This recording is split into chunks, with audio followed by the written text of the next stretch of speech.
shrimp. Yan yung kanin, no? Caldero. Ganda, oh.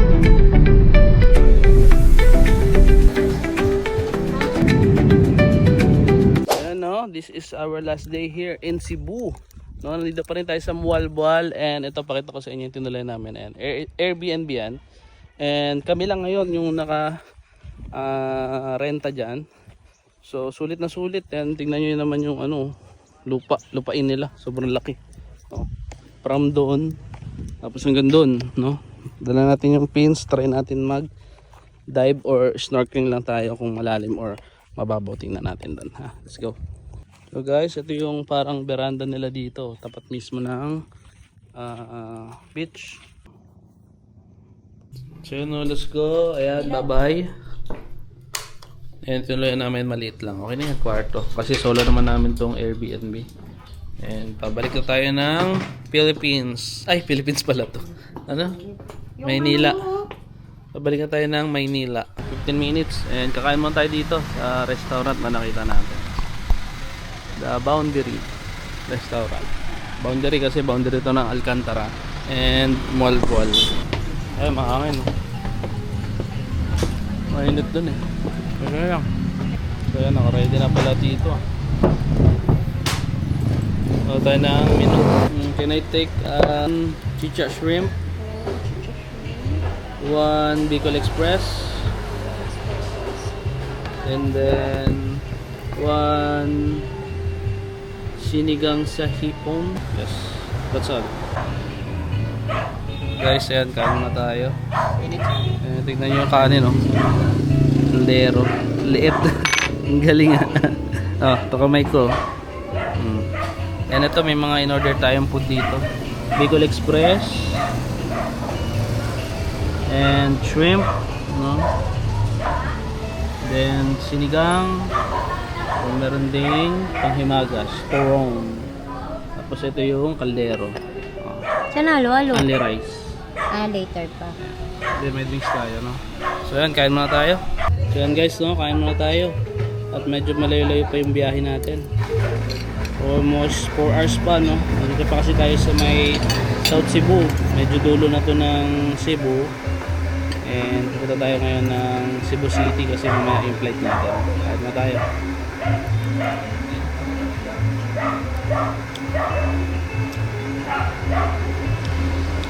Bicol Express, good.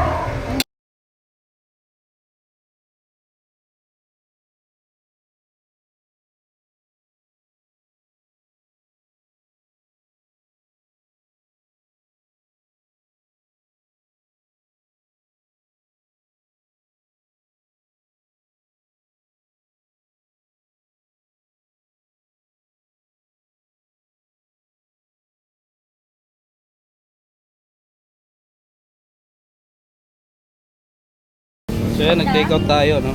Hindi natin naubos. May good service dito. And masarap ang food. So yun, no? Katapos lang natin kumain dyan sa The Boundary. So diretso na tayo ng Cordoba. Yan, sa 10,000 Roses. So nasa 2 hours or 3 hours pala ang biyahe. Ayan, no? 96 km. So long ride na naman. Let's go. Ayan, 2 hours pa kami. Yung bundok, ang ganda. Wait, nag-overtake bus. Ceres. Yan yung Double lane. Yan yung ng mga bus na aksidente. Ceres. Huli ka sa camera, boy. Mamadali Kurbada kayo. Kaya nga, give ways to pedestrians.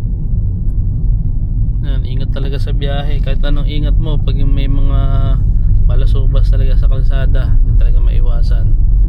Kaya samahan ng dasal, ha? Okay, let's go. 2 hours pa ang biyahe natin papuntang Cordoba, Cebu. So yun guys, update. Dito na tayo sa may Langmanilla. So di ko alam kung anong tawag, eh. Guys, update, no? Yan, 52 minutes papuntang Cordoba Link. And ayun, tingnan nyo yung ano doon, no? Stoplight. Pwede kang magkape, pwede kang maglugaw muna. Haba ng traffic. Gawa nung stoplight. So ayan, let's go. Ayan na, Cordoba Link, CC Lex. Ayan na po, dadaanan natin, no? So So antay lang tayo at malapit na tayo. So ito yung coastal road ng Cebu, no? Then ayun yung SM nila, ang laki oh. Grabe. Then may tower dun sa gitna. Wow. So may experience natin na dumaan dun sa CCLEX na kilalang kilala, no, na pinakamahabang bridge na expressway dito sa buong Pilipinas. Then ito yung SM nila.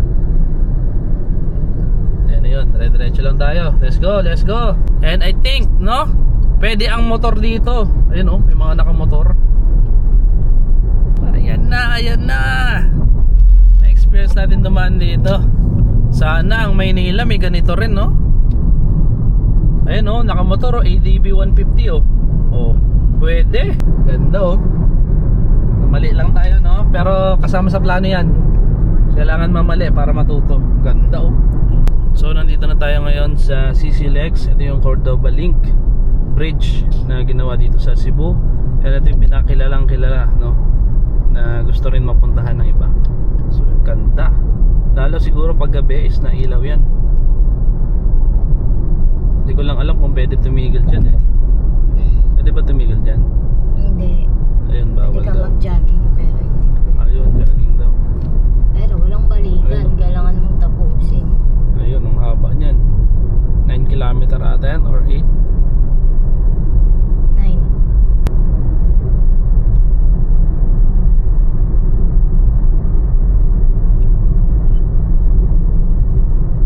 Ayun, may nagbabike sa gilid oh. One way lang to eh. Walang balikan. Afternoon, bayad po. Thank you. So guys, dito na tayo sa Mactan, Cebu. Dito sa airport nila, no. Ano yun, may nag-assist sa atin agad dito nang lumapit. Quality talaga ang service ng mga Cebuano. Yung experience natin, tingnan nyo naman yung airport nila dito. Oh, pak, may airport. Panis. Panis ang Manila. May kainan agad. So yun, may mga kainan agad dito. Ito, lechon oh. Try natin lechon, good. Mag-check-in na ba tayo? Manila, 6:20. Sa lahat ng airport ata, ngayon lang ako nakakita na may service oh. Galing pa kami dun sa labas niyan. Oh, angas ng airport nila dito oh. International Airport. Ticket? Ticket. Okay, I check the ticket and go inside. Mamaya pa. Pwede naman mag-self-check-in. May pala, mamaya na tayo. Ay, mamaya. Nakasit baka mamaya may earliest flight. So dito may mga bilihan ng pasalubong. Pwede kayong bumili dyan. Mami and lechon. Yes, sir. Okay. Lechon with rice. Here's your receipt. Thank you. Okay. Now, please, mango shake. Zubuchon. Mag-lunch mamaya kasi ang flight natin is around 10 PM pa, no? So, kain muna tayo.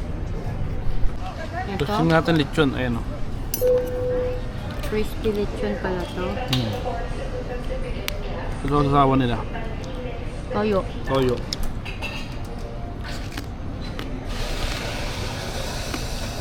Tunog. Gas. At rice. Guys, sakto yung ano natin oh. Maleta, 20 kilogram. Nagligpit pala eh. Ganyan Parang pala sinukat. sasabihin eh. Ang galing. Tara. So guys, time check, no, 8 PM and nandito na tayo ngayon sa Gate 11 dito sa Mactan, Cebu, sa airport nila, no. So masasabi ko lang dito sa airport nila is napakaganda, no, very quality. Hindi ko na i-compare sa Manila kasi medyo maganda talaga dito. Compare doon, hindi kinumpare, no. Pero sinabi pa rin. Pero anyway, kung magpunta kayo dito is very advisable naman, no. And ayun, may mga charging port sila and maganda yung mga upuan. Tapos yung mga bilihin dito, medyo may price lang ng bahagya. Syempre yun nga, maganda yung quality dito and service. At the same time, no, yung environment is malinis talaga, no. So ayun, balik na kami ng Manila and Cavite. Dito ko natatapusin yung Cebu vlog namin. And salamat sa manonood, no. Follow, share, and subscribe. Thank you.